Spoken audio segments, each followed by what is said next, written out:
Yes. And what would you say, or what would be your advice to someone who wants to start a world travel on motorbike today? Well, as somebody at my age in the 60s, you start finding yourself getting less energy, and that's harder to get yourself motivated, I think. And it's very easy to fall into the trap of not fighting that, just accepting it and lying back. And I remember when I was in India, driving across India, stopped at a petrol station, and the guy took my helmet off, and the guy saw my grey hair, and he said, "What age are you?" And I said, "I'm 65." Welcome to Inspired Choice today. I'm Caroline Biesalski and I'm thrilled to have you here. On this show, we go beyond the ordinary, diving into the stories of remarkable individuals from around the globe, leaders, entrepreneurs, authors, and creatives who have made bold choices to pursue their passions. Each guest on Inspired Choice today has a unique journey to share, filled with insights, breakthroughs, and lessons that inspire and uplift. My goal is to bring you real conversations that fuel your own journey, whether you're seeking personal growth, business wisdom, or simply a spark of inspiration to say yes to your own dreams. Thank you for joining us on this journey of transformation and purpose. Now, let's get into today's inspiring interview. Hello and welcome, Inspired Podcast community. This is your new episode. My name is Caroline, and my today's guest is Chris Donaldson. And I'm so happy that you said yes to our interview today. How are you doing? I'm great, Caroline. How are you? Wow, I'm fantastic because I meet you and I would love to introduce you to the audience, of course. So, you expanded your family's furniture business from Belfast to London and Dublin, later franchising fitness and tech ventures, including a mobile app company in Dubai, where you lived on a yacht. An adventurer, you sailed, flew a self-built airplane, and traveled across continents on your Motor Guzzi. You have to help me with the pronunciation. Le Mans That's good. bike. Is it That's good. correct? Yes. Yes. And your 43-year journey began in 1979, ended in 2023 when you finally reached Australia on the same bike. Now back in Belfast, you collaborate with Jeff Aditi and enjoy life as a father of two daughters with whispers of a book project surfacing even beyond the grave. Wow.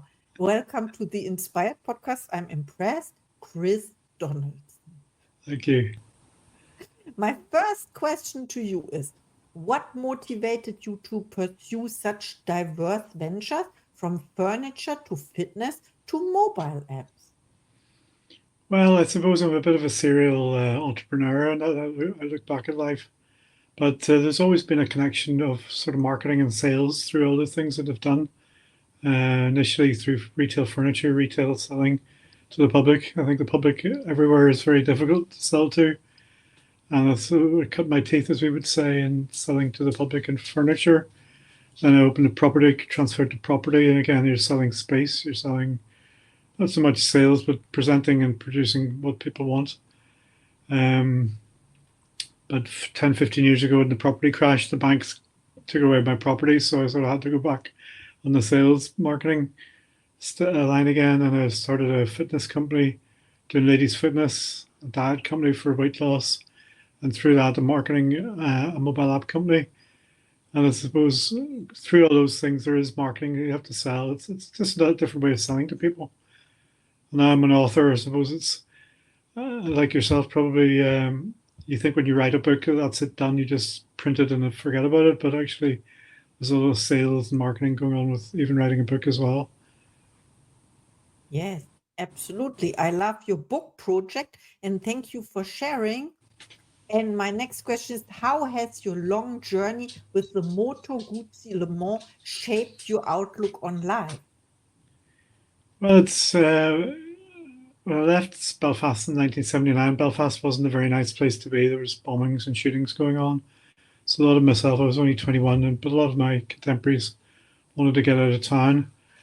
After finished studying, I left. So wanted to go to Australia and work there, but I'd only got as far as London from Belfast to London, and the Ayatollah Khomeini took over the American embassy in Tehran, and that basically closed my journey east. So I was sort of lost for where to go, and I ended up going through the Middle East, down through Africa, down through across the Sahara, down through East Africa to South Africa. Pretty much in the middle of apartheid. Africa was pretty rough going in those days. Idi Amin was just out. Rhodesia was just transferred to Zimbabwe, so there's a lot of sort of trouble there too. I took a boat. Got a job in a yacht race going up back to Europe, back to Amsterdam, and then went to the States, traveled around the States, and then down to South America. So it was quite a varied journey, and I basically went everywhere apart from the place I wanted to go to, which was Australia. So I finally decided to write a book about it all after I got back from Dubai about 4 years ago. And it's done very well. It's been a bestseller on Amazon. It's called Going the Wrong Way, just to get a plug in. It's been a great, it's obviously about my travels on a motorbike, but it's more about a coming of age story, really. It's a young guy, 21, seeing the world on his own, away from all the distractions and attractions of living in civilized Europe. So, and then once I wrote the book a couple of years, 3 years ago, my friend said to me, "Well, you never actually got to Australia yet." So we decided it would take the same motorbike. I'm the same person, obviously, 43, I'm now 65, 66. So it's sort of at the end of my working life, as opposed to the beginning of my working life, to do the same journey. So it's been an interesting comparison of the motorcycle and myself. Yes, thank you so much for sharing. Yeah, I assume that is the dream of many, many people to travel the world, right? But how, when you shared it, it was like unexpected as well, where you landed then. Yeah, I mean, it's got quite popular overland motorcycling now, but 40 years ago, there was really no such thing as adventure riding, adventure this, that, and the other. You just headed off on a standard motorbike and see what happens. But now with the internet, with everything on being online, there's so much information for you. You know exactly where you're going, what's going to happen, what it's going to be like when you get there. So it takes a bit of fun out of it, but you can still be daft and not find out what's ahead of you. Just go by the seat of your pants. Yes, absolutely. It was different. We had those maps, those printed maps, something Yes, on paper. There were, and maybe you had no map, and then you had to ask people, right? that's right. Yeah, I remember when I was going down through Africa, I got to the bottom of Sudan and my map ran out. I had to find somebody who was coming back north and we swapped maps. I gave him my map and he gave me his Southern Africa map. But until then, I didn't know what was below. So it's sort of crazy these days because everything you want, you just press a couple of buttons on your iPhone. You've got your GPS, your map, Google Maps. Everything is there for you, you know. You can book your next hotel 100 miles down the road. You can find out everything you need. So it's sort of, as I said, it takes the fun out of it. I don't know about kids these days, how they're going to. I think when we were older, but before GPS, you learned how to navigate by having not a sixth sense, but by having a sense of direction. Whereas now you just ask the girl and she tells you where to go. Yes, also by navigating by the stars and old instruments as well, or a I'm not compass. quite that old. And not that old, like the I don't know the word. All Um, right. Sailors are old, yeah. Father, right? Yeah. Yes, well, funny enough, when we sailed back from South Africa in the race, we used a sextant to take a sight from the stars and the horizon. And if it was a cloudy day, you couldn't do that. You'd had to just go by dead reckoning for a couple of days. You didn't know where you were exactly.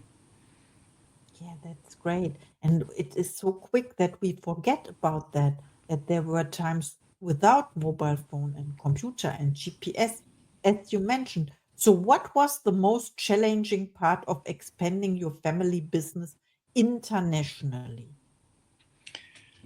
Um, Probably moving to Dublin was quite difficult because Belfast is quite a small city, so I was going to bigger cities. Dublin was 100 miles from Belfast, but it's in a different country, and the south and the north of Ireland weren't great friends at that time, so it was quite challenging. And then moving to London to open there, everything's a lot more expensive, and the small guy coming into the uh, big international retailers' dominance. So we had quite a lot of uh, aggro from some of the bigger companies trying to stop us coming in and undercutting them and so on. But probably my biggest trial and tribulations has been when the property crash hit 15 years ago, 12 in 2009.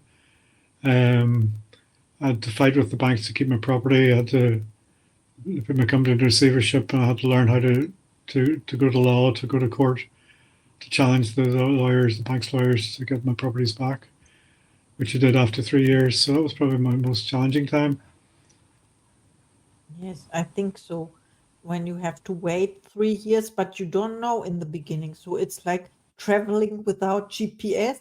You have an idea where you are going, but you don't see the path 90% of the time. You don't see the goal, right?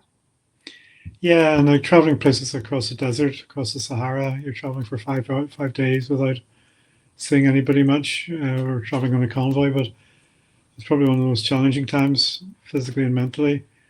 And really going up against a lawyer in a courtroom, it's only just words rather than fighting with the desert and sands. So I was able to, I think doing that sort of thing gave me the perseverance and the self determination to keep going. Wow, I love that you share this, that it helped you to stay persistent and also confident, let's say. Mhm. Definitely. Yes. I mean, yeah, that you learned this. And can you share a memorable story from your years living on a yacht in Dubai? Yes, well, I was living, we decided it was so expensive to buy to rent a property. So for the price of 2 years' rent, I was able to buy an old yacht. And there was some great times because we were basically in a marina in the middle of Dubai, living in a club. So it's like being on holiday 52 years of the 52 weeks of the year. But we could get the boat ready for going to sea in about half an hour, and we did went racing against the other yachts. People would come down for the day and take their boats out sailing, and we'd be taking our home out around the bay. So it was fascinating. Yes, I think so. I would like to go there one day. I like traveling too. And what inspired you to build your own airplane, and how has it impacted your approach to new challenges? Well, that was one of the dafter things I did. It was myself and the local my local bar owner decided we would build an airplane because we wanted a seaplane. We wanted to be quite specific in what we wanted. And we wanted a challenge as well to build something which flew. So um, he had a beer store in the back of his yard. So literally, we did build it in the back of the pub. Um, but it was quite a challenge because it was an American design, and they hadn't finished the design work before we started building. They hadn't finished with the prototype. So we were sort of being the prototype for them. We had problems with the landing gears breaking down and that sort of thing. So it was quite a difficult thing to do. I don't really recommend it. People want to go flying and people who like building airplanes, but it's quite unusual to get people who like doing both.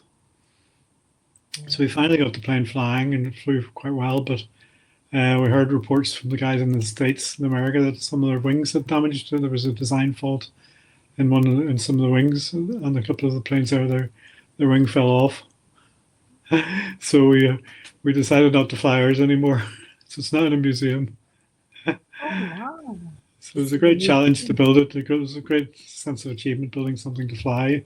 It flies, but sometimes you're better to buy it off the peg or rent it.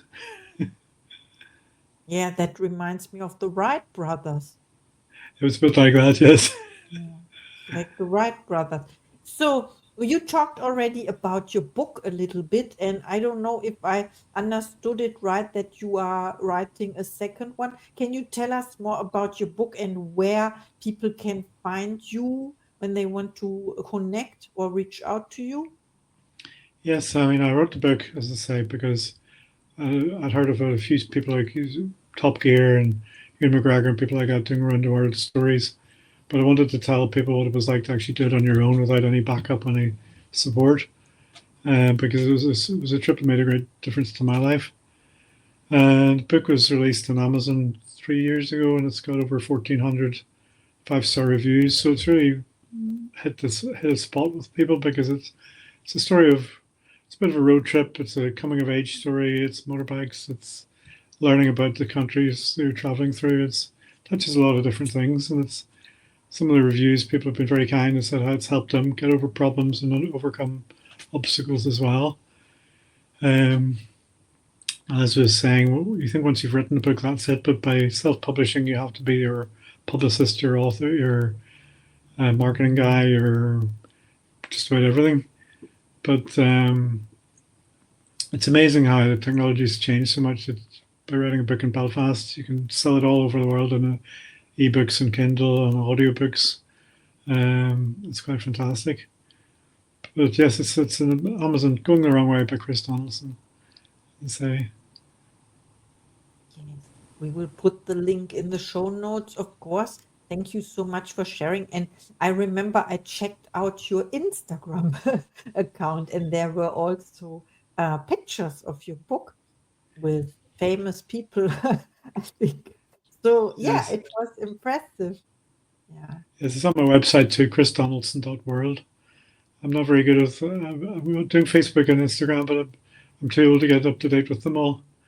That's the way you have to keep in touch with it, keep it on the top of everything now, you know. Yes, I understand. That's amazing. Okay, please reach out to Chris. He's amazing. And also check out the book. Of course, I have another question for you. Do you set goals for yourself or intentions? And what is one of your next projects?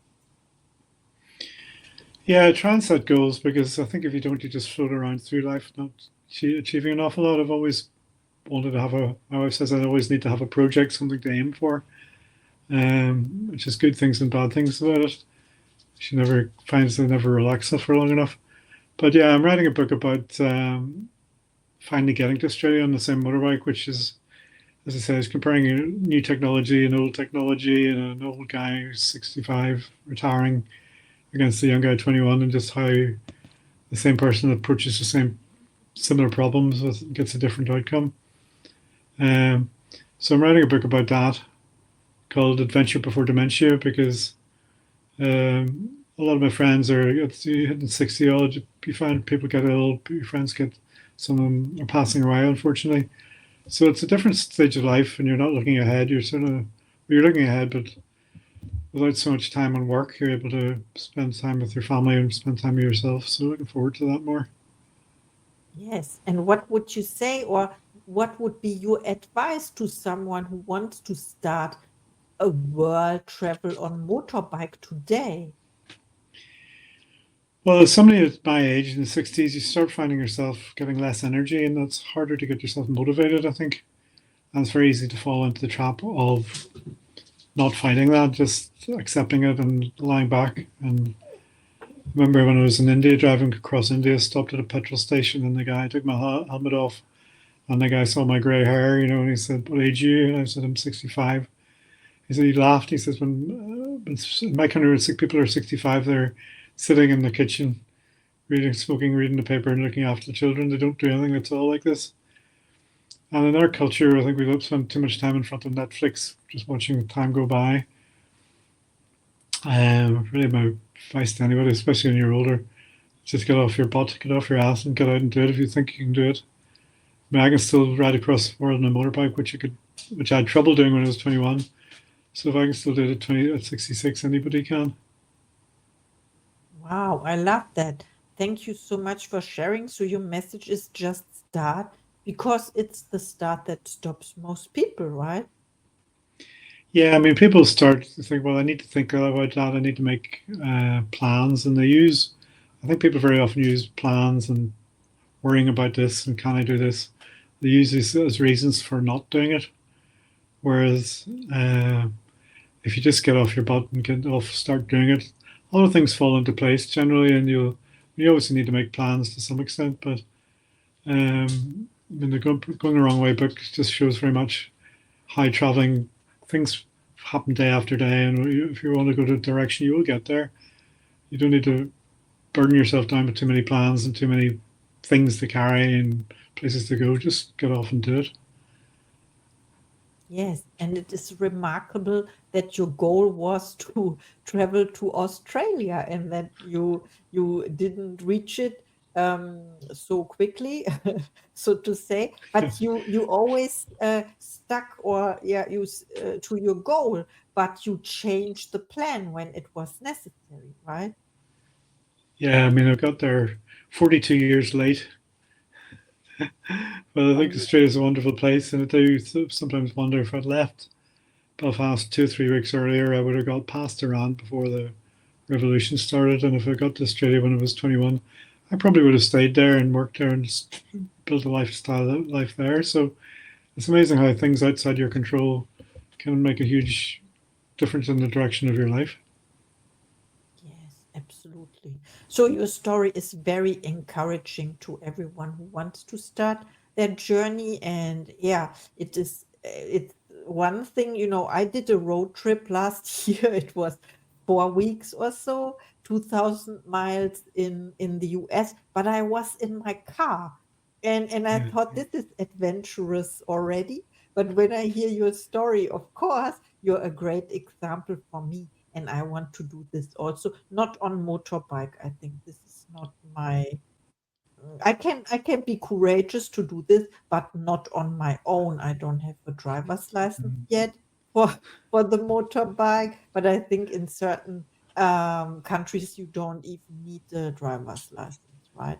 Well, for a small motorbike, there's people going around the world on 125s and small motorbikes as well. But motorbike's just a great way of doing it because there's nothing between you and people when you stop and meet people. You're in a car, you have to get out of the car, the windows in front. It gives you security, but it also keeps a barrier between you and the other people that you're trying to meet and talk to and learn about, have a good time. So it's motorbike's a great connection to just to talk to people and meet people at the side of the road and whatever happens. So the magic starts whenever you stop the motorbike. It's not actually riding the motorbike is what the important bit. It's actually when you stop and meet people and see what other lifestyles are going on, other cultures. Yes, I love that aspect. I never thought of it that way. Of course, for me, it was the opposite. I wanted to be protected. I was Mm. traveling by myself or so, and then I needed this car. But I see this aspect of connection because it's the most important thing. When you travel, you want to learn about the cultures as well and new languages, maybe. Yeah. Definitely. Thank you so much for our interview. I have now a little idea how it was 43 years on the road on your motorbike. And of course, I would like to ask you for your final thoughts to the audience, please. Well, as I say, if you can get out of if you're my age of 65, most people are coming out of your work environment. And it can be quite difficult because you're so used to doing something for the last 40 years. You maybe had a place in society, a great place in a company. You should be quite well thought of at that stage. It's one of the biggest changes in life. Even when you're a student, when you're starting work, all these things are gradual. But when you stop work, it's very sudden generally for most people. So it's like sit down, think about it, decide what you want to do, and go out and do it. Yes, decide what you want to do and then go for it. Thank you so much for your message and our interview. Been a pleasure, Caroline. Nice to talk to you. And see you in the next episode. Thank you for tuning in to the Inspired Choice Today podcast. We hope you found today's conversation as enriching as we did. If you're feeling inspired and ready to take the next step in your own journey, I'd love to offer you a free 20-minute consultation. This is a chance to explore any challenges you're facing, get clarity on your goals, or just connect and discuss where you want to go next. Reach out to me directly to schedule your consultation. I'd be honored to support you on your path. And don't forget to subscribe so you never miss a new episode filled with inspiration, insights, and powerful stories. Until next time, keep making those inspired choices every